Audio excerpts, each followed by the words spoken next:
What's up, Fight fans? So this is Dan of Dan Taz Boxing. So I'm coming up with some deflating news. Unfortunately, Oscar Valdez is not fighting Emmanuel Navarrete in May of 2023 as originally planned. He is planned to fight another opponent, then fight Navarrete later this year.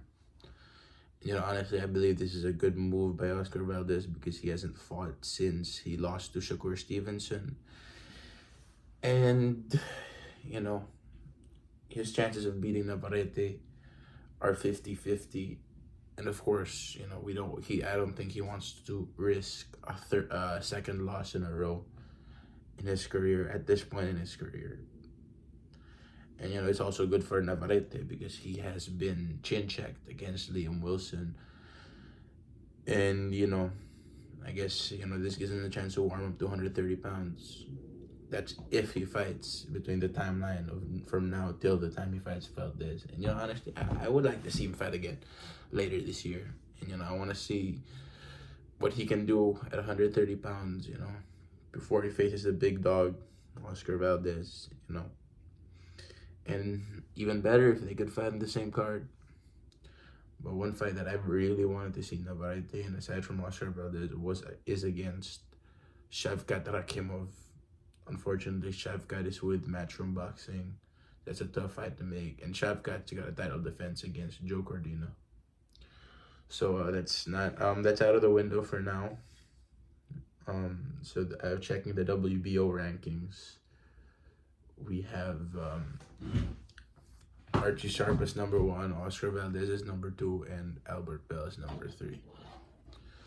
So, possibly a good fight would be between Manuel Navarrete defending against the number 1 contender, Archie Sharp. And it's been a long-awaited title fight for Archie Sharp, as he's been ranked for the longest time.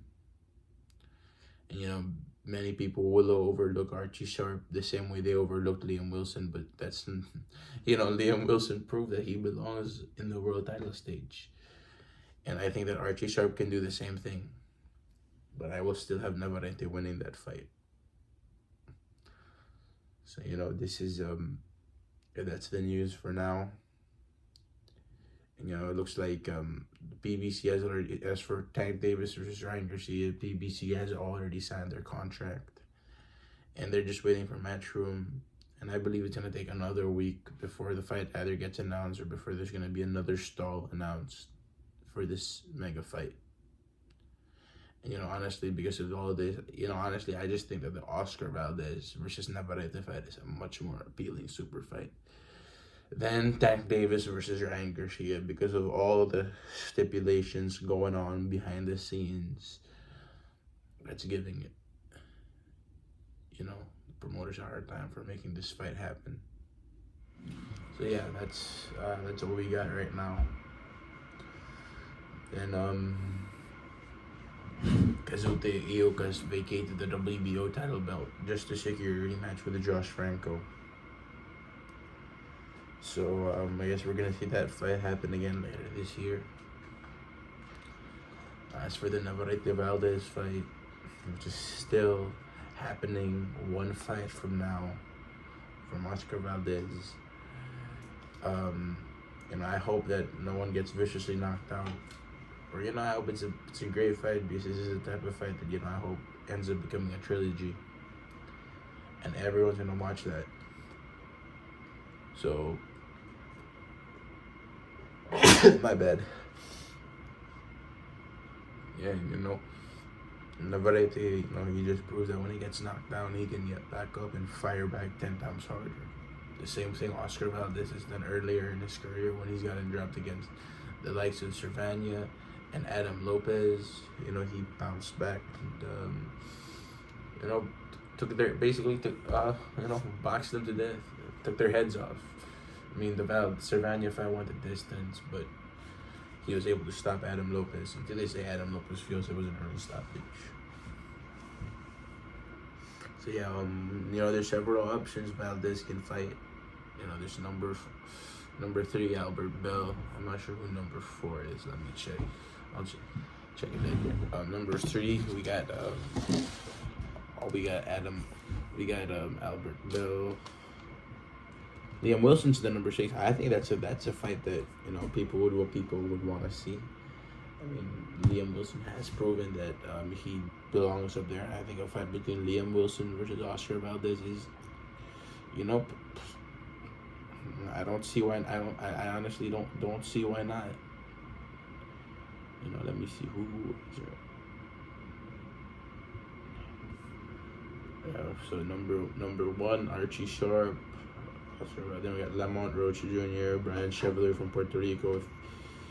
If Navarrete or Valdez fights Brian Chevalier of Puerto Rico, that would be a Mexico versus Puerto Rico war, and then Liam Wilson at number 6. I think that's that should be even though he's not high up in the rankings next to Valdez, that should be a fight that for Oscar Valdez to test to probably bring him back into the winning column against a hungry fighter like Liam Wilson.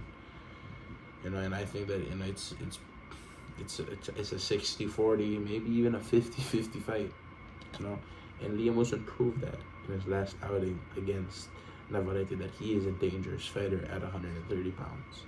Many people have underestimated him because of his record before Navarrete and because of his previous performances, but he's proven that he belongs up there. One thing I don't want to see though is a fight between Navarrete and Robson Conceição. Come on, man.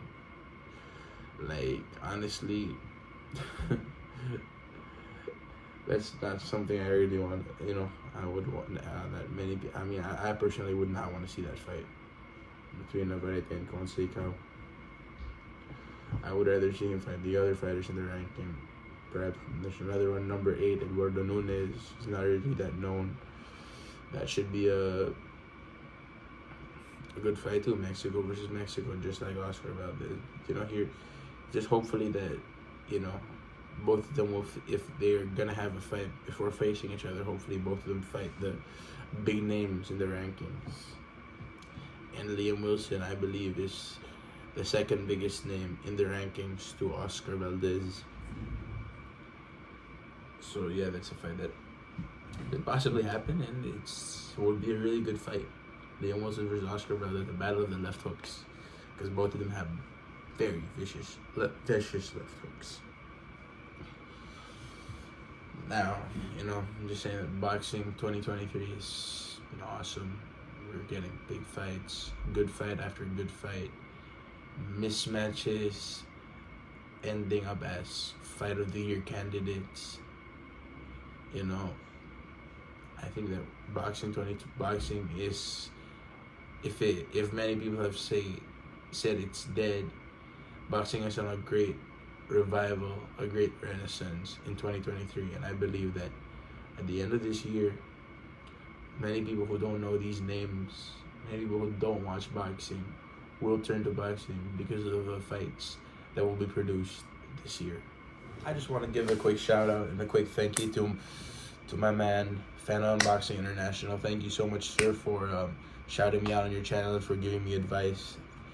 For those who want, superior boxing use, go to him. He's the man. He knows everything. He knows what he's talking about, and he's my mentor in this game.